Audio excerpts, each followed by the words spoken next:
I've sat now for 2 hours or so, sometimes going onto my phone, writing about the way things seem to be. Often what feels irrelevant in the moment of a few days becomes something that might be worth looking at. Writing the thoughts as they are, to articulate enough of the natural mess of them without them becoming null, as opposed to dressing them up so elegantly that they become unnatural, that they become nothing more than a house of mirrors crafted ad nauseum.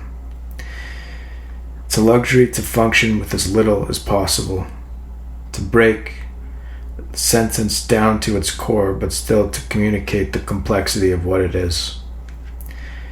Something I deleted from the last chapter. The invention of sexuality in my life. What it means to reproduce. What it means to be a reproduction. I'd written in detail the earliest experiences I can recall. The stockings my second grade English teacher wore. A single tree grew amongst the rows of school desks. To look down the barrel, towards eternity, the wonder, the fear, a puddle of guilt and shame. Perhaps it will run out. Perhaps the well will run dry. I was in the mall with Miriam and Nora. Each store a pathetic depot of assorted fabric, cotton for the most part, to mask the shame and to revel in the wonder. I pushed Nora in the stroller, her innocence beyond compare. I became distracted by a woman who had fallen off the sidewalk, her scooter a few feet in front of her, one of her teeth missing, blood pouring down from under her helmet. I wanted to write about the belief I had in writing and the process as a whole. I believe in the author's ability to tune into something that is beyond what they can reach with their bare hands. The faith that I had in it, that it, more than anything, could lead to what is profound, to what is transcendent. I've been putting effort into not believing in God, to try to remove all that can be removed. It is a luxury, perhaps, to function with as little as possible, to wipe down the counter, to scrub what stains are there. As I did so, in our kitchen at home, I saw that there was a nick in the wood, a mark I'd never noticed before. I picked at it and scrubbed at it, but it wouldn't come out, and so I asked Yaya if it had always been there, because I couldn't scrape it off. And she said it was from the hot glue gun that she was using a few days earlier. And so God then is a glue stain. This thing I believed for a moment that had always been there, and it could not be removed. I make myself sick at times thinking about this faith thing over and over again. I'm not a religious person by any means, but it seems the stain is there. The Bible is a great story, but created no differently than a Spider-Man comic book or an episode of The Young and the Restless. We will see if those stories are passed down for millennia and revered as so. Maybe they will outrun the story of Moses in the desert. I doubt that they will. I believe that I cannot know, that it would be foolish to know. I'm tired now. My eyes are heavy, and they are closing. I have napped in my chair for 10 minutes or so. I'm sitting now in the post-nap glow. It is something I've tried to describe in the past, but I wasn't able to pull it off, so I left it behind. And that is the device in and of itself to talk about the difficulty of explaining something. Sometimes is the way to explain it. I'm reminded of a conversation I had with my friend Stephen a week ago or so. He told me about the time he'd been spending drawing the corner of his thumb, how difficult it was to represent the shape that was there, through the shadow that was cast, to shade the glimpse of what it was, to describe something using only negative space. I found a box that I could use to send the old modem back. The new guy they sent out said he could see that the problem was on his end, but he was unable to fix it on his own. He would need an elder to accompany him. On the way back from the post office, I was haunted by some imagined judgment, random people from my life, how I assumed that they would think that what I was doing was not good. Sometimes a wave of this insecurity will arrive and I begin to doubt that my ability is not good enough, that it is not any good at all. A feeling of worthlessness. I'm unsure where it comes from and how to overcome it exactly. I cannot see what I'm missing, what my blind spot is. But what honest person could be so eloquent and confident to stand with such posture, to write with such elegance and ease? What possible brutal hubris could be expected? To think of how proud I should be, that I have made it this far, that I have bared what I have, despite the imagined failure, despite the inevitable insecurity that is there. To even have the ability to articulate the insecurity, and to continue in the face of it. I do not know what I'm afraid of, what I feel like I have to lose. It seems in some ways I'm simply afraid or anxious of the judgment. To take a radical stance against the insecurity, to say defiantly, once and for all, that I will stop giving a fuck permanently, that these insecurities, that I will persist in the face of them, that I will be proud of my work. What brutal hubris, what eloquence. Patience and persistence. That was the advice my dad gave to me. That was the ethos of what this writing has and remains to be. A revision of the neural pathways that have been wired to believe that I am a piece of shit, that I am a failure, that I can't write. Those are not the neural pathways I want my daughter's father to have. I'm a great writer. I know what I'm doing.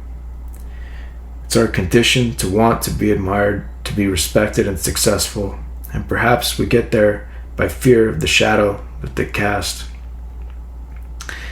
And if we do not find the respect or the success we imagine, too bad. To think we deserve that success, it's idiotic, but still, it's there. To articulate the phantom of it all, to understand that I'll be dead by the time it matters. And since I don't believe in the afterlife, and I only believe in glue stains, then it doesn't matter at all. All that matters is that I'm able to sit and to write and to take care of my daughter. I was on the phone with my dad. He said something about the Hebrew school that I went to growing up. I dropped out when I was in the 7th grade. I'd always thought that I was a failure in his eyes for doing that. But last night on the phone he said, "You kids had better things to do than sit around and hear about the history of the goddamn Jews." I was filled with joy when I heard him say that. I laughed very hard. The defiance and character that it showed. I laugh now, even days later, as I think back on it. His defiance is remarkable. Perhaps I'm like that in a way. The internet people came back again, this time with the superior elder. They did what they had to do, and they found the truth of what had been interrupting our metaphysical reality. Squirrels have been gnawing at the lines. Miriam left for New York. Yaya went out to a cottage for a few nights. Me and Nora will be on our own for the first time.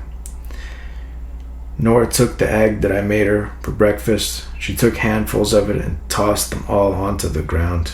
She knows now that if she doesn't want to eat something, she can just throw it off of her high chair into oblivion. Instead, I gave her strawberries, blueberries, cheese, and watermelon. She played with her dollhouse for a while.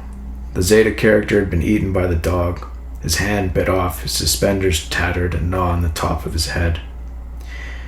She reached her hand out for me to give her my hand, and we walked. Onto the chair, to the stool, onto the box, onto the couch, back onto the stool, onto the chair, onto the couch again and again until nap time. I watched her on the baby monitor. Mouse sat outside in the sun. I sat at the kitchen table with my notebook, ground beef thawed on the counter. There was a pair of shoes Miriam told us to go out and buy at the shoe company across from the metro. Rose gold Keds, Velcro, size 4.5, $11.99. we went and got them. We came home and played for a while. We went on a decent walk. The new shoes fit her well. We drove around in her green plastic car. The cup holder was filled with rainwater. We picked a white flower-looking weed. She dipped it into the water and put it onto the steering wheel. I forgot to put her bib on at dinner. I sat on the stool, my face level to hers. She fed me all the noodles and the smoothie we made. She laughed hysterically as she smeared the food all over my face, and I laughed too. I've never in my life been so lost in laughter than I have with her. The chaos and intensity of taking care of her, it's all consuming. It's frightening, it's exhausting. It has changed me. It has made me realize that my life has only begun after all. The next morning we went to get a bagel and cream cheese for breakfast. We ate it in the park. I thought again about the desire to want to be recognized, to be successful. It seems inseparable from my nature. I wanted to sort out what I could of it, as not to pass the neurotic parts down to Nora, to resist idolizing the zero sum. I cannot know if it's pervasive among people, if it's an acute neuroses for the feeble and weak-minded narcissists, or if it's particular to me. I have the impression in some ways that those who yearn to have an abundance of anything are unable to find satisfaction or self-confidence in their life, and they are merely trying to compensate. They, as in we, as in myself. To fill the void or satiate some kind of insatiable vacuum, there's no way to know definitively one way or another. Instead, it would be enough to recognize one another, her and I, to eat this bagel and cream cheese with my daughter, to eat it as we did, bloody and raw, like a bird we had captured from the branch, her little fangs sinking into the flesh, laughing hysterically into the madness of it all. And when she reached a handful of dirt towards her face in the park, I pulled her hand away, but she tried with all her might to eat it. I saw her defiance, and I thought of my own father, and I thought of myself. We went onto the swing. We walked along the bench and on the metal worm thing. We went down the slide, my hair staticking upwards, her sunscreened hand slipping away from mine. We walked through the sun in our exhaustion, through the stupid and golden summer light. A wave of gratuity came over me. I saw that I had no grit, only weakness. Nora's green plastic car bumping along the road, those rusted metal things in the sidewalk, whatever they are for. And that was the end of it. The random names began to appear in the sky above us. Perhaps they are the names of those whose judgment I felt. All of those people floating around in the ether up there. The executive producer, the production designer, the transport captain. Their names fading in and out as I pushed Nora's plastic green car along. We faded off into the horizon, and soon there were so many names filling the screen that it was impossible to keep track of them all. And soon everyone left the theater, and the soundtrack no longer resembled the movie at all, and the only people that were there, among the row of seats, were the ones that worked at the theater, sweeping the popcorn into their dustpans as they dumped them, those stray kernels, from the dustpan and into the trash.